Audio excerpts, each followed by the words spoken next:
Guyyaa Pireesii walabaa addunyaa barana kibxata dheengaddaa jechuunis caamsaa 3 yaadatamee oolee ilaalchisuudhaan tibbana gaazexeessota sababa hojii isaaniitiif biyyarraa akka godaanan taasifaman dhiyeessinee muuxannoof seenaa isaanii dhaggeeffachiisaa turre. Qophiin labataa har'a gaazexeessaa qorannoo haala wal fakkaatu keessa darbeef jiruu irratti xiyyeeffata. Tigisti Gammeetu dubbise.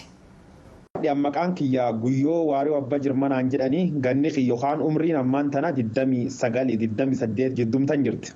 Gaazexeessaa Guyyoo Waariyoo bara 2018 irraa qabe Oromiyaa Miidiyaa Neetwork OMN irratti sagantaa dhimmoota siyaasaa irratti xiyyeeffatan dhiyeessuudhaan beekama. Hooggantoota mootummaa, artistoota, namoota bebbeekamoodhaaf gaafiif deebii televezyiinii irratti dhiyeessaa tureen yeroo gabaabaa keessatti jaalatamummaa guddaa horatee ture. 18 2019 waggaa tokkoof wayii fi pireesii keessa jijjiiramee dhufee jedhanii herregamaa.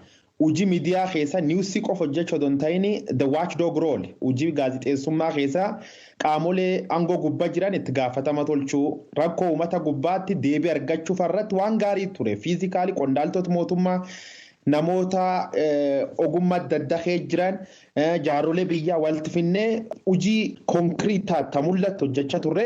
Bara 2020 wanni ta'e guddina gama ogummaatiin jiru duubatti jalaa deebisuusaa ibsa. Haacaaluu Hundeessaa artistii Oromoo beekamaan ajjeefamuusaa dura yeroo dhumaatii gaafiif deebii anisa wajjin geggeesse Guyyoon hokkara tibba san tureen wal qabatee shakkamee to'annaa jala ooluusaa yaadatama.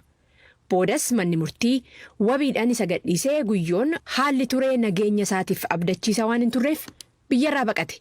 Dhiibbaa gama ogummaa isaatiin irraan gahe ilaalchisee. Ogummaa qofa irratti adoo hin taane Tigiste jireenya kiyyayyuu guutuu irratti jijjiirama guddaa fide yaa'u qabsoo uummati Oromoo waggoota gorsa uummati biyyattii gor keessatti gaheen dargaggoota gaheen gaazexeessitoota diqqan turre garuu wanni suniin adoo aguun turini jijjiiramtuun irra kakaate hiriyoota baay'ee dhabnee maatii namoota been hedduun isaanii jeefaman hedduun hidhamanii biyyatti ta'een sadarkaa si gaddisiisuun kufte. Walabummaan pireesii keessa jeeqame nullee mirga lubbuun jiraachuu yookaan jiraachuuf sodaanne keessa baqannee jechuudha. Kanaafuu hojii qofa osoo hin taane jireenya maatii teennaallee guutuu dhiibba guddoo irraan ga'ee jechuudha. Amma haadha warqiyyaa daa'im tokko qabasii dabalatee haati tiyyeegii gaafa na caaluu gaafiif deebii waliin godha caaluu wareegameas naga argattee hin beektu jechuudha. Anytime yoo waan na caaluu maqaadhaan walitti fiddii hin sodaattiin shakkitii. Konfidensi hin qabdu halkanii arna dubbiftee boriyyaa ta'e jiraachuu fi qulqulleeffadha. Kanaafuu wanni nur dhaqqabee salphaa miti. Hojii gaazexeessummaa itti fufus hawaasa keessa jiraatee waan jiru ijaan argee gabaasunii fi waan amma itti jiru adda adda akka ta'e dubbata. Amma garuu hojiin hojjechuu jirru dhuga dubbachuuf barabbar diijitaal eejiit malee hojii gaazexeessummaa fuul joornaalizim jechuu hin dandeetti. Because manumxee teenne man keessaa riippoortii haa viidiyoolee miidiyaalee hawaasaa callarra konsum godhuu jirra jechuudha. Kanaafuu hojii miidiyaa duraanii miidiyaa biroodkaastii yookaan piriint miidiyaa sun guutuutti du'e jechuu dandeetta.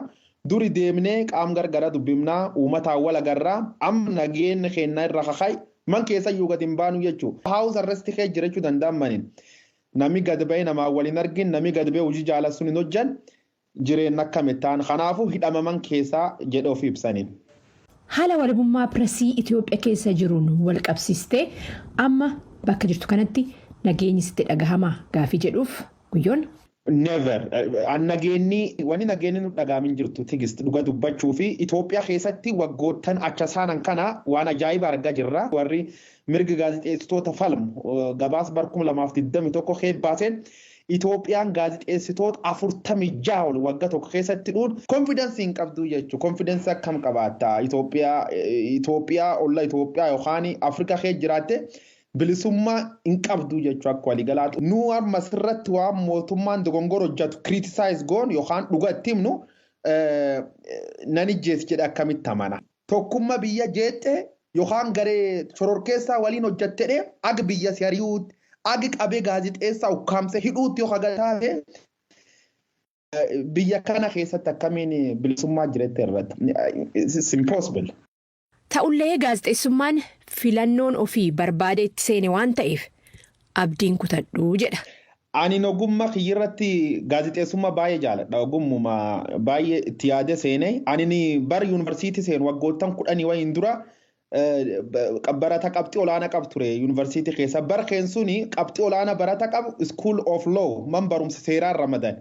Ana immoo School of Journalism man barumsa seeraa dhiisee School of Journalism wanni seenee paansheen waan baay'ee gaazexeessummaa jaaladhuu fi hojii gaazexeessummaa hagammoo jedhe keessa waan gaabbiin qabu jechuudha. Waan gaab waan itti gaddiin qabu. Garuu gochinarra dalagameef yookaan keessummootti tan gaafii waliin godhirra dalagameef yookaan uummatan keessa dhaladhe yookaan biyyi kiyyirra dalagameef jabduu gaddaa jechuudha. Kanaafuu fuulduri kiyyaan sarteeniti dheebisa jechuun fuulduri kiyyin beeku namni lubbuu waaqatti jeessa immoo namni bilisummaa hin qabne haa ofirratti wadheetu fuuldur isaa kan jedhe dubbachuu hin danda'u. Garuu yeroo waaqayyoon jedhe fuulduraa fi ankaroorii hojii miidiyaa irraan fagaadhu.